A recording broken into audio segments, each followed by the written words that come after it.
यहाँ रैकेट चल रहा है, यहाँ माफिया चल रहा है। जो गरीब है उसके साथ ज़्यादा अन्याय होगा, जो अमीर है वो रिसोर्स लगाएगा, इलाज कराएगा। एक गरीब और एक आम आदमी के लिए आज के समय में स्वास्थ्य बहुत महंगी चीज़ है। हम जब सरकारी अस्पताल में, प्रतिष्ठित अस्पताल में इलाज कराने जाते हैं तो वहाँ की स्थिति से आप अवगत हैं। वहाँ आप जाएंगे तो मारपीट होगी। ऑप्शन तो सिर्फ इतना है कि देखिए, दर्द सबको हो रहा है, आज से नहीं हो रहा है, दशकों से हो रहा है। और अस्पतालों में सबसे ज़्यादा तकलीफ की बात ये है कि कोई भी काम जो अस्पताल में होना चाहिए वो अस्पताल के बाहर से आपको करवाना पड़ता है। अस्पतालों का जो हाल इस वक्त है, इस वक्त नहीं, लंबे वक्त से जो है, उसके लिए हम और आप जैसे लोग भी जिम्मेदार हैं। आपके पास सारी रिपोर्ट होती है, सारी डिटेल्स होती है, पर कभी आप थाने नहीं जाते। वहाँ भी मजबूरी, थाने जाएंगे तो वहाँ भी रिश्वत देनी पड़ेगी। लफड़े में नहीं पड़ने की जो हमारे अंदर सबसे बड़ी जो कह सकते हैं कि कमजोरी है, जो डर है, यही सबसे बड़े लफड़े का कारण है। कहिए कि जिसको अच्छा इलाज मिल रहा है उस पर भगवान की विशेष कृपा है। देखिए साहब, बिहार में जब स्वास्थ्य व्यवस्था की बातें होती हैं तो तस्वीरें जो है बदहाली की सामने लगातार आने सामने शुरू हो जाते हैं। अब प्रकरण मनीष कश्यप का हो, जब मनीष कश्यप पीएमसीएच जाते हैं और वहां पर उनके साथ बदसलूकी हो जाती है। यानी जब आप पीएमसीएच में लाचार और मुजरिमों की आवाज उठाने जाएंगे या इलाज कराने जाएंगे तो आपका इलाज हो जाता है। अब मेरे इलाज का मतलब आप क्या कुछ समझ पा रहे होंगे तो समझिए। बाकी इन तमाम मुद्दों पर बात करने के लिए हमारे साथ पत्रकार अर्पिता हैं। इनसे जानेंगे मनीष कश्यप प्रकरण को लेकर और बिहार के स्वास्थ्य व्यवस्था को लेकर। तो सबसे पहले स्वास्थ्य व्यवस्था को लेकर बात करते हैं। कैसी स्थिति देख रहे हैं बिहार के स्वास्थ्य व्यवस्था की? देखिए, बहुत सारे अस्पतालों को तो मैंने खुद से दौरा नहीं किया है, मैं झूठ नहीं बोलूँगी, लेकिन पीएमसीएच में ज़रूर गई हूँ, एम्स भी गई हूँ और एनएमसीएच भी गई हूँ, बहुत जगह गई हूँ। लेकिन छोटे छोटे जो ज़िले होते हैं उनके अस्पतालों का दौरा नहीं किया, मैंने वहाँ के वीडियोज़ देखे हैं। कुल मिलाकर जो निचोड़ निकलता है वो यही है कि यहाँ रैकेट चल रहा है, यहाँ माफिया चल रहा है। जो गरीब है उसके साथ ज़्यादा अन्याय होगा, जो अमीर है वो रिसोर्स लगाएगा, इलाज कराएगा, नहीं तो वो प्राइवेट अस्पताल जाएगा और वहाँ से इलाज लेगा। एक गरीब और एक आम आदमी के लिए आज के समय में स्वास्थ्य बहुत महंगी चीज़ है, बहुत मुश्किल चीज़ है। ये कहिए कि जिसको अच्छा इलाज मिल रहा है उस पर भगवान की विशेष कृपा है। प्राइवेट अस्पताल में हम जैसे आम आदमी जा नहीं पाते हैं, महंगा खर्चा है वहाँ पे। और हम जब सरकारी अस्पताल में, प्रतिष्ठित अस्पताल में इलाज कराने जाते हैं तो वहाँ की स्थिति से आप अवगत हैं। वहाँ आप जाएंगे तो मारपीट होगी। सैकड़ों वीडियो आपने देखे होंगे पिछले 10-20 सालों में, आप पहले से पत्रकारिता कर रहे हैं, आपने देखा होगा। तो आम आदमी जाएगा कहाँ? ऑप्शन क्या है हमारे पास? नहीं, ऑप्शन तो सिर्फ इतना है कि देखिए, दर्द सबको हो रहा है, आज से नहीं हो रहा है, दशकों से हो रहा है। और अस्पतालों में सबसे ज़्यादा तकलीफ की बात ये है कि कोई भी काम जो अस्पताल में होना चाहिए वो अस्पताल के बाहर से आपको करवाना पड़ता है। आप सिर्फ इतना इंतज़ार करते हैं कि डॉक्टर आए, हमें कम से कम चेक करके दवाइयाँ लिख दे। हमें लगता है कि चलो कम से कम दवाइयाँ तो लिख गई, बाकी सारी दवाई आपको बाहर से मिलेगी, सारी जितनी भी जाँच करवानी आपको बाहर से करवानी पड़ेंगी। तो सरकारी अस्पताल में भी अगर आप इलाज करवा रहे हैं तो प्राइवेट के लगभग पैसा आपको तब भी देना पड़ता है, क्योंकि बाहर से महंगी दवाइयाँ लेनी पड़ती हैं, सारी जांच आपको बाहर से करवानी पड़ती है। और वहाँ सिर्फ फायदा ये है कि आपको बेड मिल जाता है, आपको एक छत मिल जाती है, एक डॉक्टर जो आपके लिए दवाइयाँ लिख देता है।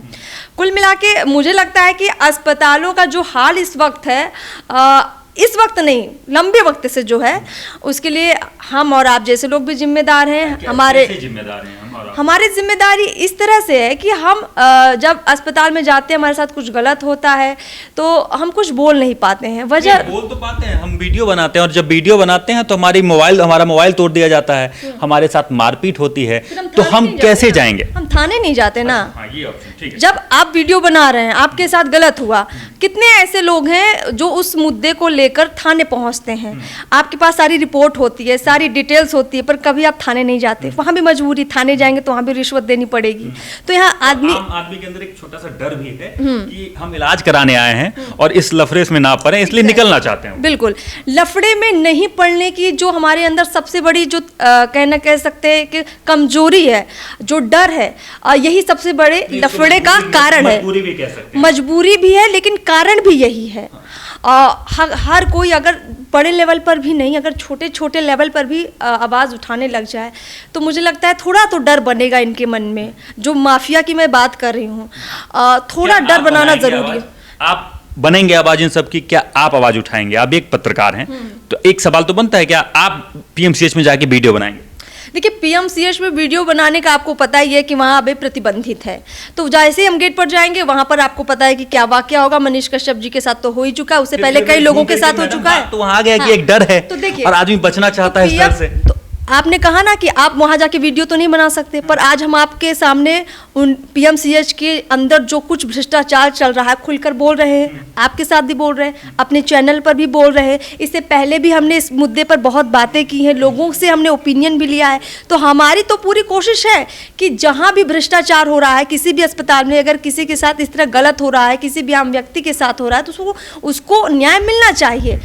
ठीक है, आप बहुत राम राज्य की कल्पना तो नहीं कर सकते हैं, लेकिन थोड़ा तो कम से कम यहाँ लोगों को रहम दिखाना चाहिए। सरकार को लेकर एक सवाल ले लेते हैं कि क्या सरकार की चुप्पी इस बात का इशारा करती है कि कुछ अंदर एक बड़ा सिंडिकेट चल रहा होगा, या सरकार के अंदर कुछ खोट है स्वास्थ्य व्यवस्था को लेकर? देखिए, सरकार के अंदर तो खोट, मैं सीधे ये कहूँगी कि कौन सी ऐसी सरकार है जिसमें खोट नहीं है। मतलब आप नीतीश कुमार की सरकार में भी खोट आएगी, तेजस्वी की सरकार बनेगी उसमें भी खोट आएगी, कल को प्रशांत किशोर की सरकार बनेगी उसमें भी खोट आएगी। खोट तब हटेगी जब इस सिस्टम में बैठे लोग साफ किए जाएंगे। कैसे होंगे? वो साफ करने का सिंपल तरीका है कि हर एक व्यक्ति को थोड़ा सा सख्त बनना पड़ेगा। हम लाचार बन के रहेंगे तो ये खोट बढ़ती रहेगी, ये सुधरने वाली नहीं है। आप और हम जैसे लोग जो जिनके साथ गलत हो रहा है, थोड़ा उन लोगों को डर अपने मन से निकालना चाहिए और थोड़ा समझना चाहिए, सीखना चाहिए। हमें पता ही नहीं होता कि हम अपनी आवाज़ उठा कैसे सकते हैं, न्याय कैसे ले सकते हैं। हम पढ़ते ही नहीं, जानकारियाँ जुटाते ही नहीं कि हम कैसे अपनी चीज़ों को लेकर बात रख सकते हैं और कैसे हमको न्याय मिल सकता है। जब हम ये समझ अपने अंदर ला देंगे तो चीज़ें सुधरेंगी। अब हमें यहाँ मान लीजिए पीएमसीएच में हमारे साथ गलत हो गया या हमारा इलाज नहीं हो रहा है, हम दौड़ के प्राइवेट पहुंच जाते हैं अस्पताल में, वहां बढ़िया सा इलाज लेते हैं और चुपचाप अपने घर चले जाते हैं। ऑप्शन भी तो नहीं है कि आदमी उस वक्त करेगा क्या। एक तो आप अस्पताल में हैं, आप किस सिचुएशन में है कोई जान नहीं रहा, आप इमरजेंसी में हैं कि किस सिचुएशन में है, तो आदमी के पास ऑप्शन बचता नहीं है। ऑप्शन सबसे बड़ा यही है कि जो आपके माननीय विधायक जी होते हैं, आपके मुखिया जी होते हैं, आपने जिसको नेता चुना है, जो आपकी आवाज़ बन सकता है, जिसके पास पावर भी है, पैसा भी है, सिस्टम भी है, आप उसके पास जाइए। अगर वो आपको नहीं आपके लिए काम कर रहा है तो चुनाव है, 5 साल में आता ही है, फिर आप उसको जवाब दीजिए। तो लोकतंत्र में पावर तो है इंसान के पास, उपयोग करने की देरी है। आखिरी सवाल रहेगा कि मनीष कश्यप प्रकरण ऐसा कोई पहला नहीं है, इससे पहले भी कई सारे पत्रकार के साथ बदसलूकी हुई है, तो क्या एक पत्रकारिता के मुंह पे यह तमाचा है, ऐसा आप ये मान रहे हैं? ये हर इंसान के मुंह पे एक तमाचा है, ये सरकार पर एक तमाचा है, ये नीतीश कुमार के गाल पर एक तमाचा है, ये बीजेपी पर भी तमाचा है। मुझे लगता है ये हर उस व्यक्ति पर तमाचा है जिसको ये लगता था कि शायद यहाँ बहुत बड़ा कोई तोप आ जाएगा तो ये लोग डर जाएंगे। मनीष कश्यप पूरे इंडिया में वायरल है, शायद इंडिया के बाहर भी वायरल है। जब मनीष कश्यप व्यक्ति जो कुछ बोल देते हैं तो वायरल हो जाते हैं, जब उनसे ये लोग नहीं डर रहे हैं, आप समझ रहे हैं कि इनके अंदर डर खत्म है। अब कोई ऐसा है जो इनको सच में डराए और इनको निकाले बाहर और इनको उस चीज़ की सज़ा मिले, और वो कौन करेगा ये देखिए। तो वो कौन करेगा? भगवान ही मालिक है, लेकिन सत्ता में बैठे लोग के अंदर का जो डर है अब वो खत्म हो गया है। अब ये डर उनके अंदर से फिर से कैसे पैदा होगा, अब ये सवाल तो हम आपके लिए छोड़े जाते हैं। आप ही बताइए, हमारे साथ जुड़े रहें और देखते रहें सच टॉक का ये वीडियो आप लोगों को कैसा लगा कमेंट करके जरूर बताएं। साथ ही साथ अपने दोस्तों से शेयर करना इस वीडियो को ना भूलें, और हमारा 25 लाख का परिवार फेसबुक पे है, फॉलो बटन पे क्लिक करके जो है आप उससे जुड़ सकते हैं।